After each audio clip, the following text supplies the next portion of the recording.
تو میرے بھائیوں آئیے دیکھتے ہیں کہ کیا گدھا واقعی میں حلال ہے یا پہلے حلال تھا پھر اس کو حرام کر دیا گیا. تو اس کا تفصیلی جواب جو ہے وہ دیں گے انجینئر محمد علی مرزا صاحب. ویڈیو کو کمپلیٹ اینڈ تک ضرور دیکھیے. بنا کسی تاخیر کے اللہ کا نام لے کے شروع کرتے ہیں. کہتا جب پہلے حلال تھا تو بعد میں کیوں حرام ہوا؟ سرکار کیا ہو گیا؟ ہوٹل ہے تھوڑا ٹینشن لے لیے. پہلے حلال اللہ تھا کی تو طرف بعد سے میں حکم آیا حرام جی حرام ہو گیا. البتہ گدھے کی خرید و فروخت حلال ہے سواری کے طور پر، ہوٹلوں میں سپلائی کرنے کے لیے نہیں. ہاں نا، ہوٹل میں گدھا بھی بکتا ہے سواری اس کے کے لیے. طور پر، کیونکہ اسی کو دلیل بنایا ہوا ہے ہمارے کے پی میں فرنٹیئر اور افغانستان میں جو لوگ ہیروئن کا کاروبار کرتے ہیں وہ کہتے ہیں دیکھیں گدھا کھانا حرام ہے نا، کاروبار تو حلال ہے. ہم ہیروئن کا نشہ تو نہیں کرتے لیکن بیچنا حرام کیسے ہو گیا؟ وہ اس لیے کہ وہ نشہ آور چیز ہے، اور نشہ آور چیز کے بارے میں کیٹاگوریکلی آیا ہے. سب سے جو اس کی نمائندہ مثال شراب ہے، باقی سارے نشے بھی اس میں شامل ہیں نا. اس میں ترمذی میں 10 لوگوں پہ نبی علیہ السلام نے لعنت کی ہے.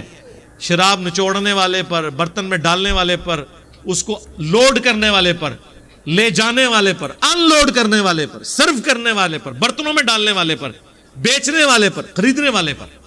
تو یہ ساری چیزیں ہر نشے کے اوپر اپلائی ہوں گی، چاہے سمت بانڈ کا ہی نشہ کیوں نہ ہو. یہ سب کچھ آنے کے باوجود بھی بولتے ہیں شراب کہ کے حرام ہونے کی وجہ بیچنا. سمجھ آتی ہے، لیکن گدھا حرام کیوں ہوا؟ اس لیے کہ نبی علیہ السلام نے اسے منع فرما دیا. بخاری مسلم کی حدیث ہے، مولا علی رضی اللہ تعالیٰ عنہ کہتے ہیں کہ نبی علیہ السلام نے غزوہ خیبر کے موقع پر پالتو گدھوں کے گوشت کو اور متع کو حرام کر دیا، جو وہ تھوڑے ٹائم پیریڈ کے لیے نکاح کرنا. باقی اس کی تفصیلی بحثیں میں نے نکاح متع، نکاح مسیار میری ویڈیو دیکھ لیں. پہلے وہ بھی جائز تھا، بعد میں حرام ہو گیا.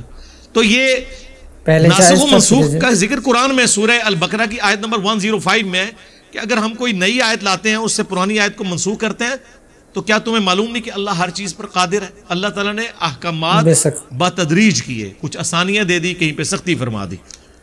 آج کی ڈیٹ میں پہلے دن سے ہی یہ شراب حرام ہوگی. یہ نہیں ہوگا کہ آپ کہیں اتنے سال تک تھے ادو ہی لال سی، میں اتنے سال پیئیں گا تو پھر حرام ہوئے گی. نہیں، اتنے سال پئیں گے پھر حرام ہوں گے، ایسی بات نہیں ہے میرے بھائیو. ابھی جو ہے اور ایک کلپ دیکھیں گے، اس میں اور بھی ایک تفصیلی سے بیان ہوا ہے، تو آئیے وہ کلپ دیکھتے ہیں.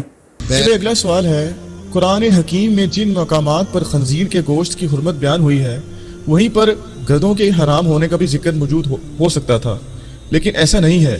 تو پھر کیا وجہ ہے کہ مسلمان گدھوں کے گوشت کو حرام سمجھتے ہیں جبکہ دوسری طرف پاکستان میں گدھوں کا گوشت ہوٹلوں میں بڑے پیمانے پر کھلایا جا رہا ہے؟ پلیز وضاحت فرما دیں. دیکھیں جی، شریعت کے 2 انڈیپینڈنٹ سورسز ہیں، قرآن اور سنت. قرآن اور سنت. کسی مسلمان کا یہ دعویٰ نہیں ہے جو مسلمان ہے کہ دین کا ماخذ صرف قرآن ہے یا دین کا ماخذ صرف سنت ہے. نہیں، دونوں کمبائنڈ فارم کے. دونوں. کبھی کسی نے یہ تو نہیں کہا کہ جی ہمیں دکھائیں کہ پلیز قرآن میں نماز کا طریقہ کیا لکھا ہوا ہے. اس لیے کہ قرآن کا ٹاپک عقیدہ ہے، شرعی احکام بھی بیان کرتا ہے، لیکن کئی ایک تفصیلات سنت کے اندر. قرآن حکیم میں اللہ تعالیٰ نے 4 چیزوں کے بارے میں بارہا اس کو ریپیٹ کیا ہے، سورۃ الانعام کے اندر، سورۃ المائدہ کے اندر، سورۃ النحل کے اندر، کہ اللہ تعالیٰ نے تمہارے لیے حرام کر دیا ہے نمبر 1 بہتا ہوا لہو، نمبر 2 مردار، اور نمبر 3 خنزیر کا گوشت یعنی پگ سور کا گوشت، اور نمبر 4 وہ چیز جس کے ذبح کے وقت غیر اللہ کا نام لیا گیا، غیر اللہ کا نام لے کے جسے ذبح کیا جائے. لیکن باقی ڈیٹیلز نہیں آئی ہیں. باقی ڈیٹیل تو پھر صحیح بخاری مسلم میں موجود ہے کہ نبی علیہ السلام نے تمام درندے بھی حرام فرمائے ہیں، چاہے وہ پرندوں میں سے ہوں چاہے وہ جانوروں میں سے ہوں جن کے دانت نوکیلے ہوتے ہیں اور وہ دانتوں کے ذریعے شکار کرتے ہیں. تو وہ ساری کیٹیگری، یعنی آپ چیل اس میں آ جائے گا، کوا اس میں آ جائے گا، یہاں پہ آپ ریچھ اس میں آ جائے گا، کتا اس میں آ جائے گا، یہ سارے کے سارے اس میں پوری کیٹیگری ڈیفائن کر دی گئی. اسی طریقے سے بخاری و مسلم میں حدیث ہے کہ غزوہ خیبر کے موقع پر سیدنا علی کہتے ہیں کہ نبی علیہ السلام نے پالتو گدھوں کے گوشت کو حرام فرما دیا. اس سے پہلے پالتو گدھوں کا گوشت جائز تھا اسلام میں، بعد میں حرام کیا. میرا ایک ڈیٹیل کلپ بھی ریکارڈ ہوا ہے بھینس کے گوشت کے اوپر، گدھوں کے گوشت کے اوپر، مرغی کے اوپر، انڈے کے اوپر، گھوڑے کے اوپر. گھوڑا تو خیر حلال ہے، بخاری مسلم میں حدیث موجود ہے کہ گھوڑا حلال ہے، مرغی بھی حلال ہے، انڈا بھی حلال ہے، بھینس بھی حلال ہے. وہ کلپ آپ میرا دیکھ لیں. تو اس میں میں نے ڈیٹیلز بتائی ہیں. تو قرآن پاک میں کسی چیز کی حرمت آنا ضروری نہیں ہے. سنت ایک انڈیپینڈنٹ سورس ہے, کئی چیزیں سنت سے ہمیں پتہ چل رہی ہوتی ہیں, دونوں کو ملا کے چیزیں بیان ہو رہی ہوتی ہیں. اور یہ صرف یعنی گدوں کو لے کے نہ بیٹھ جائیں, باقی بھی کئی شریعت کے احکام ہیں جو سنت سے پتہ چل رہے ہوتے ہیں. حدیث کو دیکھنا پڑتا ہے. تو بہت کریٹیکل چیزیں قرآن میں اللہ نے ایڈریس کی ہیں, لیکن قرآن کا مرکزی ٹاپک شریعت کے احکام نہیں ہے, بلکہ مرکزی ٹاپک عقیدہ ہے. شریعت کے احکام جو ہیں وہ ڈیٹیل کے ساتھ سنت کے ذریعے ٹرانسفر ہو گئے.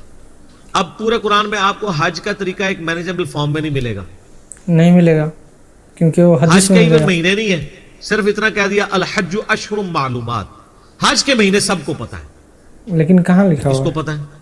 وہ سنت میں چل رہے تھے, سنت میں نبی علیہ السلام کے آنے سے پہلے چل رہے تھے, سنت ابراہیمی میں چل رہے تھے. سنت ابراہیم میں ابراہیم علیہ السلام کے زمانے سے حج چل رہا تھا نا, تو وہ سارے مشرکین عرب کو پتا تھا کہ حج کے مہینے کون سے ہیں, شوال, ذوالقعدہ اور ذوالحجہ. ویسے تو ذوالحجہ میں جا کے حج ہو رہا ہوتا ہے نا, لیکن چونکہ لوگ اس وقت تو کوئی ایئر فلائٹس تو نہیں چلتی تھی, نہ بحری جہاز تھے, لوگ یعنی پیدل سفر کیا کرتے تھے. تو وہ رمضان, بعض لوگ رمضان سے بھی پہلے گھر سے نکل پڑتے تھے, بعض رمضان کے بعد نکلتے تھے, تب جا کے حج کے مہینے میں وہاں پہنچتے تھے. تو حج کے مہینے معلوم ہے, یعنی ان کا تو حج اسی وقت شروع ہو گیا نا جو چل پڑے ہیں.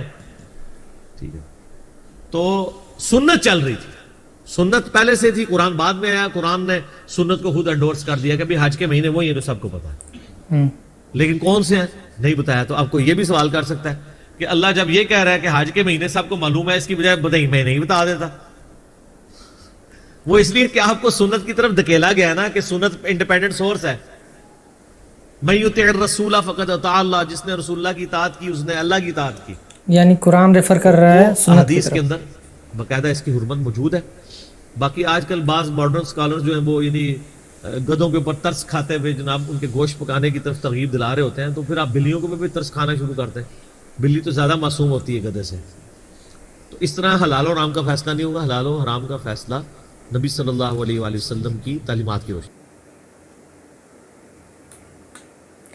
تو میرے بھائی امید ہے کہ آپ کو یہ ویڈیو پسند آئی ہوگی اور بات سمجھ میں آئی ہوگی. اگر ویڈیو پسند آئی ہے تو لائک اور شیئر ضرور کیجیے, اور ہمیں سپورٹ کرنے کے لیے سبسکرائب ضرور کیجیے. ملتے ہیں نیکسٹ ویڈیو میں انشاءاللہ. السلام علیکم ورحمۃ اللہ وبرکاتہ.